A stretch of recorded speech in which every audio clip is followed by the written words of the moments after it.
Un homme est en train d'embrasser sa maîtresse quand sa femme l'appelle. Quand elle le retrouve, elle dit qu'elle avait une grosse surprise pour lui. Il lui demande s'il s'est passé quelque chose et elle lui répond qu'il allait être père. Il est alors surpris et elle dit que c'était la vérité. Elle dit ensuite qu'elle attendait plus d'excitation de la part de l'homme et que maintenant il pouvait dire à ses parents qu'ils allaient avoir un bébé. Il lui dit alors qu'il était très heureux et lui demande ce qu'elle a pensé en dire à toute sa famille. Plus tard, la maîtresse sortait les poubelles et l'homme lui court après. Il lui demande ce qui lui arrive et que ce n'est pas de sa faute. La maîtresse dit alors qu'elle était en colère contre lui, elle dit que maintenant elle pouvait voir qu'elle n'était qu'une diversion pour l'homme. La maîtresse dit alors que l'homme avait dit qu'il quitterait sa femme et qu'il lui avait promis qu'il la sortirait de cette vie de travail et qu'elle n'aurait plus besoin de travailler dans sa vie. L'homme lui dit alors qu'il ne savait pas que sa femme pouvait tomber enceinte, mais la maîtresse dit qu'il était trop tard maintenant. À ce moment-là, la femme commence à entendre leur conversation. Il lui dit alors de ne pas penser de cette façon.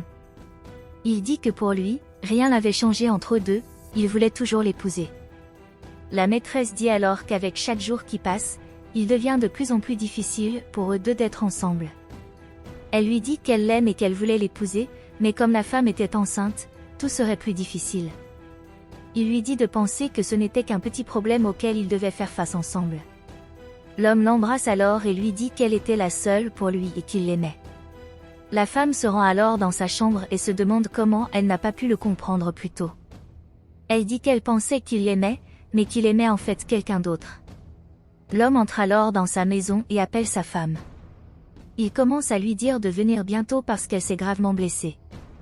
Il enroule ensuite une ligne de pêche autour d'un vase pendant qu'il demande à sa femme d'appeler une ambulance.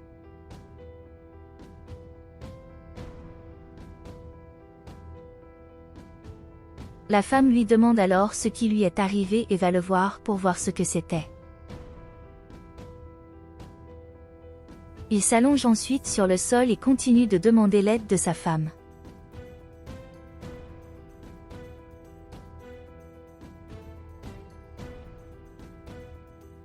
Elle se met à sa recherche et lui demande où il était. Elle est arrivée là où se trouvait l'homme, mais elle n'a pas vu le fil qu'il avait mis là. Elle trébuche alors sur le fil et finit par tomber et se cogner la tête.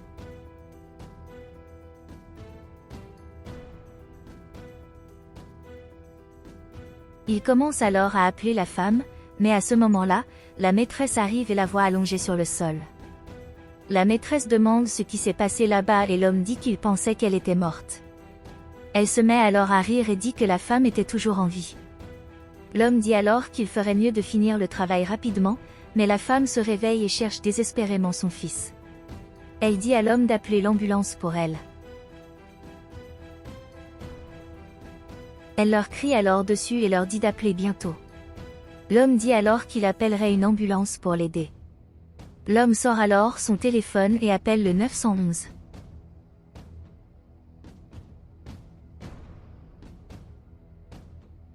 Quelque temps plus tard, la maîtresse entre dans la chambre de la femme et lui demande comment elle va.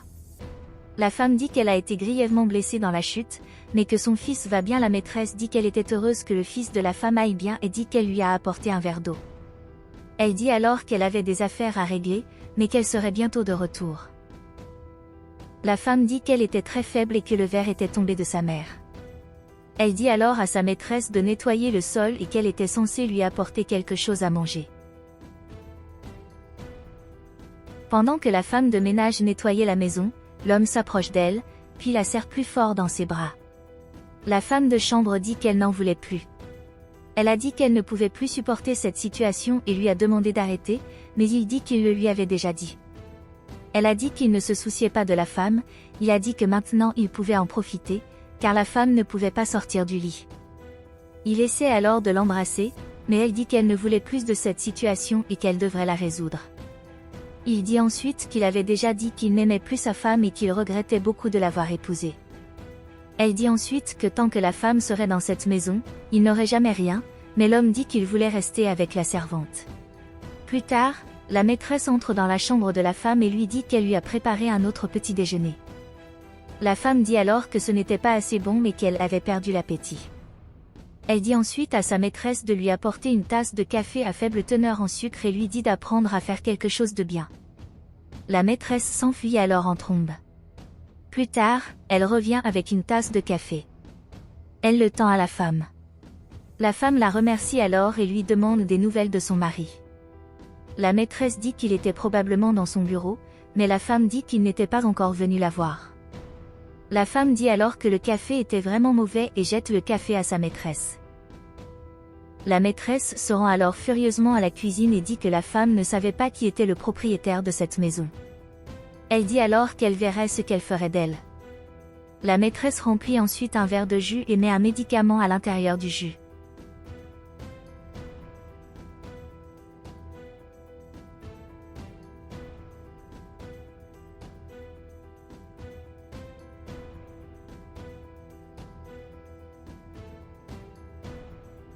Mais ce que la maîtresse ne savait pas, c'est que la femme voyait tout sur les caméras de sécurité. Elle s'étonne que sa maîtresse lui mette quelque chose dans le jus. La maîtresse lui dit alors qu'elle va apprendre une leçon. Lorsque la maîtresse est arrivée dans la chambre, la femme a rapidement caché son téléphone portable. La maîtresse remet ensuite le jus à la femme. Elle demande alors si la femme n'avait pas de corvée à faire et elle dit oui. Elle dit ensuite à la femme de profiter du jus et des feuilles. La maîtresse se rend alors chez l'homme très heureux et lui demande ce qui s'est passé. Elle dit que c'était leur jour de chance, parce qu'elle avait résolu leurs problèmes. Elle dit que maintenant ils pourraient être ensemble. L'homme lui demande alors ce qu'elle a fait. La maîtresse dit qu'il ne pouvait pas le savoir, mais que s'il voulait dire ces derniers mots à sa femme, il devait se dépêcher. L'homme devient alors très heureux et l'embrasse.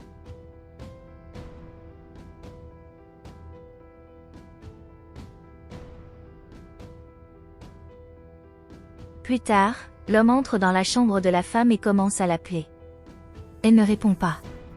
Il dit alors qu'il ne savait pas si elle l'écoutait, mais qu'il s'en fichait.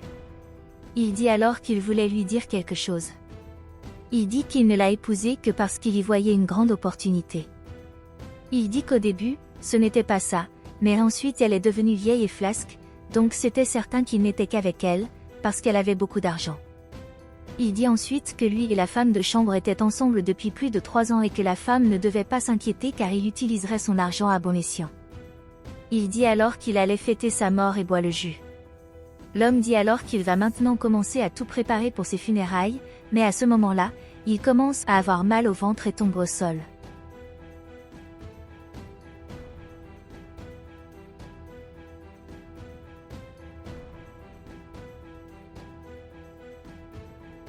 La femme le voit et en est très heureuse.